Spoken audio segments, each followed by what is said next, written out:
Hello everyone, let's practice IELTS listening module. Let's begin with section 1. Section 1 is a social, everyday situation involving a booking enquiry at the Flanders Conference Hotel. Let's see the question types. Questions 1 to 10. Note completion. You should use one word or a number. Here you have to listen for room names, facilities, prices, services, and location details. Now try to write the answers for section 1 by listening to the audio, and at the end of the section 1, I will display the answers for checking. You will hear a man phoning the customer services manager of a hotel to get information about holding a conference there. First, you have some time to look at questions 1 to 5. Now we shall begin. You should answer the questions as you listen because you will not hear the recording a second time. Listen carefully and answer questions 1 to 5. Hello, Flanders Conference Hotel. Oh, hi. I wanted to ask about conference facilities at the hotel. Have I come through to the right person? You have. I'm the customer services manager. My name's Angela. So, how can I help you? Well, I'm calling from Barrett and Stanson's. We're a medical company based in Perth. Oh, yes? And we're organising a conference for our clients to be held in Sydney. It'll be held over 2 days, and we're expecting about 50 or 60 people. When were you thinking of having it? Sometime early next year, like the end of January. It'd have to be a weekend. Let me see. Our conference facilities are already booked for the weekend beginning January the 28th. We could do the first weekend in February. How about January the 21st? I'm afraid that's booked too. Well, let's go for the February date then. So, that's the weekend beginning the 4th. Okay. Now, can you tell me a bit about what conference facilities you have? Sure. So, for talks and presentations, we have the Tesla room. Sorry? Tesla, that's spelled T-E-S-L-A. It holds up to 100 people and it's fully equipped with a projector and so on. How about a microphone? Yes, that'll be all set up ready for you. And there'll be one that members of the audience can use too, for questions if necessary. Fine. And we'll also need some sort of open area where people can sit and have a cup of coffee. And we'd like to have an exhibition of our products and services there as well, so that'll need to be quite a big space. That's fine. There's a central atrium with all those facilities, and you can come before the conference starts if you want to set everything up. Great. And I presume there's Wi-Fi? Oh, yes. That's free and available throughout the hotel. Okay. Would you also like us to provide a buffet lunch? We can do a 2-course meal with a number of different options. What sort of price are we looking at for that? Well, I can send you a copy of the standard menu. That's $45 per person. Or you can have the special for $25 more. I think the standard should be okay, but yes, send me the menu. Before you hear the rest of the conversation, you have some time to look at questions 6 to 10. Now listen and answer questions 6 to 10. Now, we're also going to need accommodation on the Saturday night for some of the participants. I'm not sure how many, but probably about 25. So, what do you charge for a room? Well, for conference attendees, we have a 25% reduction, so we can offer you rooms at $135. Normally, a standard room's $180. And does that include breakfast? Sure. And of course, guests can also make use of all the other facilities at the hotel. So we've got a spa where you can get massages and facials and so on. And there's a pool up on the roof for the use of guests. Oh, great. Now, what about transport links? The hotel's downtown, isn't it? Yes, it's about 12 kilometres from the airport, but there's a complimentary shuttle bus for guests. And it's only about 10 minutes walk from the central railway station. Okay. Now, I don't know Sydney very well. Can you just give me an idea of the location of the hotel? Well, it's downtown on Wilby Street. That's quite a small street, and it's not very far from the sea. And of course, if the conference attendees want to go out on their Saturday evening, there's a huge choice of places to eat. Then, if they want to make a night of it, they can go on to one of the clubs in the area. There are a great many to choose from. Okay. So, if we go ahead with this, can you give me some information about how much we're looking at? That is the end of section 1. You now have half a minute to check your answers. Now turn to section 2. Section 2 is a monologue on volunteering activities and their benefits. Let's see the question types.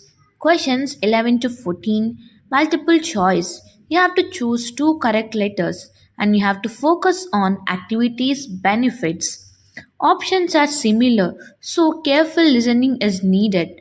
And next questions 15 to 20 matching. You have to match each volunteer to what they helped someone do. And focus on outcomes, personal impact. Go ahead and answer this section. I will display the correct responses once you are done. You will hear a woman talking to a group of college students about volunteering to help other people. First, you have some time to look at questions 11 to 14. Now listen carefully and answer questions 11 to 14. Good morning. My name's Lucy Crittenden, and I'm the Director of Operations for an organisation that arranges volunteering in this part of the country. I'm hoping I can persuade 1 or 2 of you to become volunteers yourselves. Let me start by briefly explaining what we mean by volunteering. Volunteers are teenagers and adults who choose to spend some time unpaid helping other people in some way. Most volunteers devote 2 or 3 hours to this every week, while a few do much more. The people they help may have physical or behavioural difficulties, for example. Volunteers can do all sorts of things, depending on their own abilities and interests. If they're supporting a family that's struggling, for example, they may be able to give them tips on cooking, or recommend how to plan their budget, or how to shop sensibly on their income. They might even do some painting or wallpapering, perhaps alongside any members of the family who are able to do it. Or even do some babysitting, so that parents can go out for a while. The benefit from volunteering isn't only for the people being helped. Volunteers also gain from it. They're using their skills to cope with somebody's mental or physical ill health, and volunteering may be a valuable element of their CV when they're applying for jobs. Employers usually look favourably on someone who's given up time to help others. Significantly, most volunteers feel that what they're doing gives them a purpose in their lives. And in my opinion, they're lucky in that respect, as many people don't have that feeling. Before you hear the rest of the talk, you have some time to look at questions 15 to 20. Now listen and answer questions 15 to 20.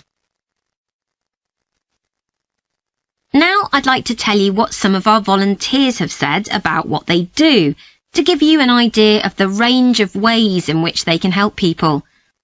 Habib supports an elderly lady who's beginning to show signs of dementia.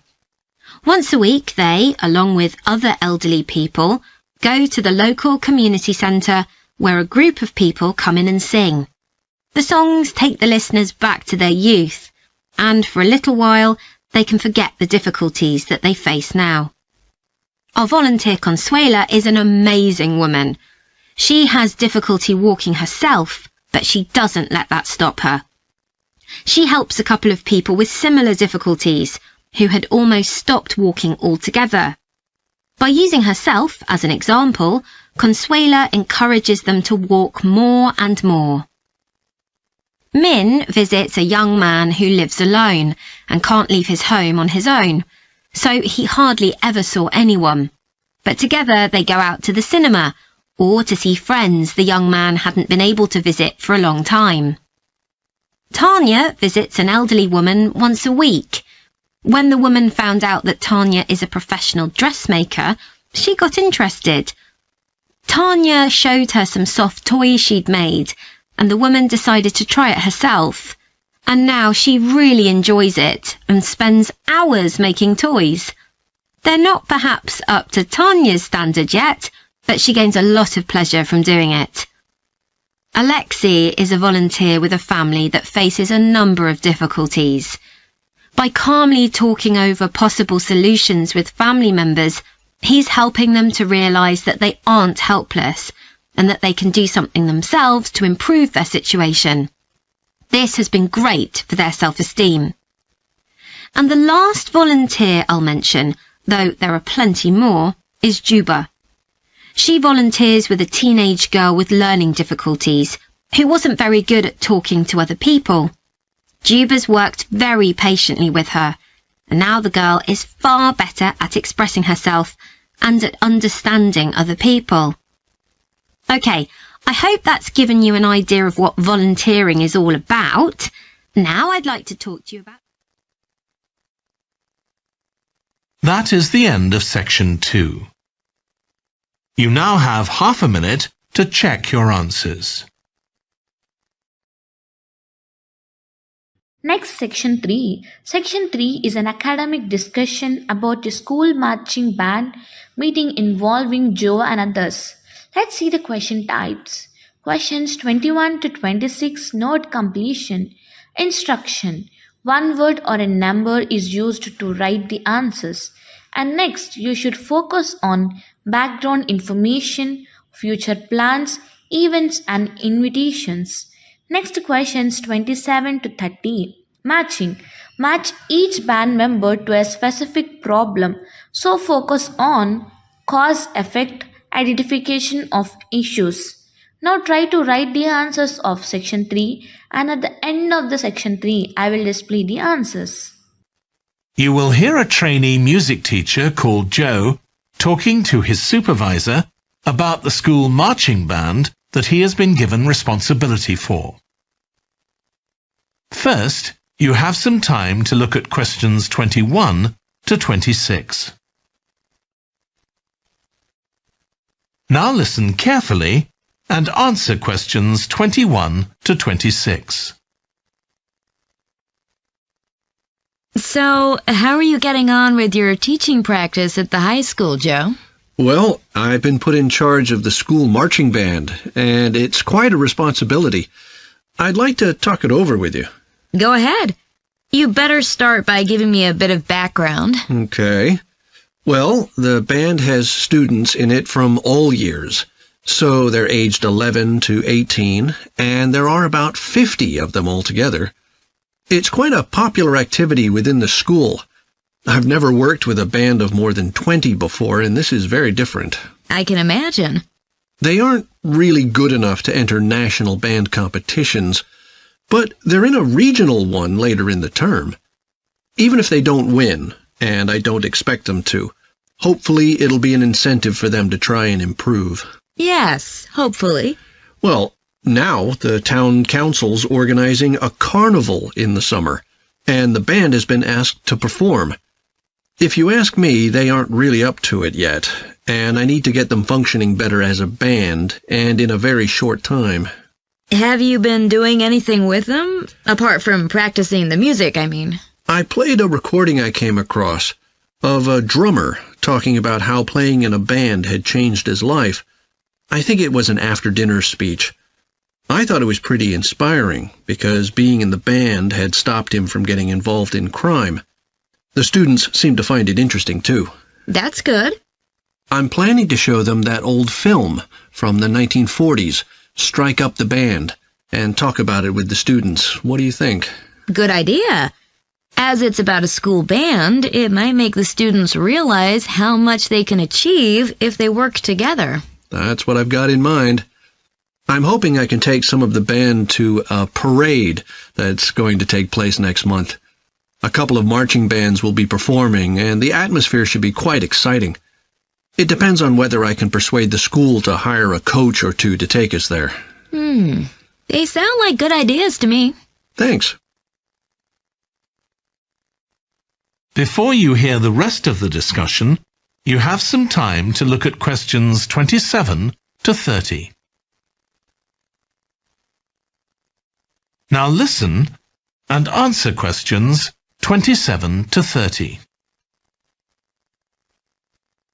Can I tell you about a few people in the band who I'm finding it quite difficult to cope with? I'm sure you'll have some ideas about what I can do. Go ahead. There's a flautist who says she loves playing in the band. We rehearse twice a week after school, but she's hardly ever there. Then she looks for me the next day and gives me a very plausible reason. She says she had to help her mother, or she's been ill, but to be honest, I don't believe her. Oh dear. Any more students with difficulties? Plenty. There's a trumpeter who thinks she's the best musician in the band, though she certainly isn't. She's always saying what she thinks other people should do, which makes my job pretty difficult. She sounds a bit of a nightmare. You can say that again. One of the trombonists has got an impressive sense of rhythm and could be an excellent musician, except that he has breathing difficulties, and he doesn't really have enough breath for the trombone. He'd be much better off playing percussion, for instance, but he refuses to give up, so he ends up only playing half the notes. I suppose you have to admire his determination. Maybe. One of the percussionists isn't too bad, but he never seems to interact with other people, and he always rushes off as soon as the rehearsal ends. I don't know if there are family reasons or what, but it isn't good in a band, where people really need to feel they're part of a group. There are others too, but at least that gives you an idea of what I'm up against. Do you have any thoughts about what I can do, Lizzie? That is the end of section 3. You now have half a minute to check your answers. And next, section 4. Section 4 is an academic lecture on concerts featured in a university arts festival. Let's see the question types. Questions 31 to 40, note completion. And the instruction is that you have to use only one word or a number to write the answer. Listen for instruments she studied before composition, qualities of her music, style or character of her compositions, type of work called Orstia, how she describes the sound, instrument used to perform the towers of remoteness, what aspects of Australian culture is celebrated, what she studied before music, what type of media made him famous, which major event his music was written for. Now go ahead and write the answers of this section, and I will display the correct responses once you are done. And thanks for watching. Follow us for more videos. You will hear a British university lecturer in music talking about concerts in an arts festival. First, you have some time to look at questions 31 to 40.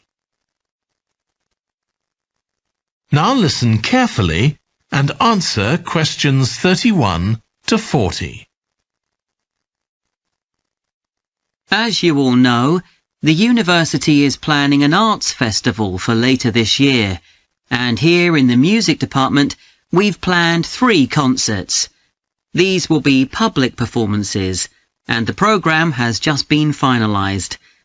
The theme of the festival is links between the UK and Australia, and this is reflected in the music. Each concert will feature both British and Australian composers. I'll tell you briefly about the Australian music, as you probably won't be familiar with that. The first concert will include music by Liza Lim, who was born in Perth, Western Australia, in 1966. As a child, Lim originally learned to play the piano, like so many children, and also the violin. But when she was 11, her teachers encouraged her to start composing. She found this was her real strength, and she studied and later taught composition, both in Australia and in other countries. As a composer, she has received commissions from numerous orchestras, other performers, and festivals in several countries. Liza Lim's compositions are vibrant and full of energy, and she often explores Asian and Australian Aboriginal cultural sources, including the native instrument, the didgeridoo. This is featured in a work called The Compass. Her music is very expressive, so although it is complex, it has the power of connecting with audiences and performers alike. In the festival, we're going to give a semi-staged performance of the Oresteia. This is an opera in 7 parts, based on the trilogy of ancient Greek tragedies by Aeschylus. Lim composed this when she was in her mid-20s, and she also wrote the text, along with Barry Kosky. It's performed by 6 singers, a dancer, and an orchestra that, as well as standard orchestral instruments, includes electric guitar and a traditional Turkish stringed instrument. Lim wrote that because the stories in the tragedies are not easy to tell. The sounds she creates are also disturbing, and they include breathing, sobbing, laughing, and whistling. The work lasts around 75 minutes, and the rest of the concert will consist of orchestral works by the British composers Ralph Vaughan Williams and Frederick Delius.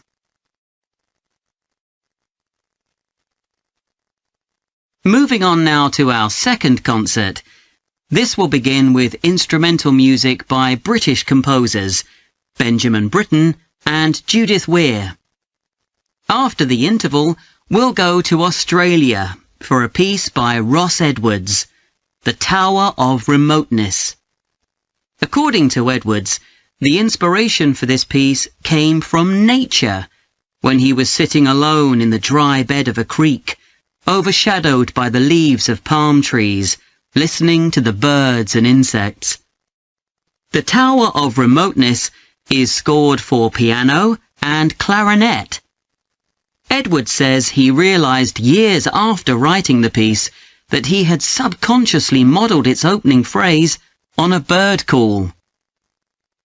Ross Edwards was born in 1943 in Sydney, Australia, and studied at the Sydney Conservatorium of Music and the Universities of Adelaide and Sydney.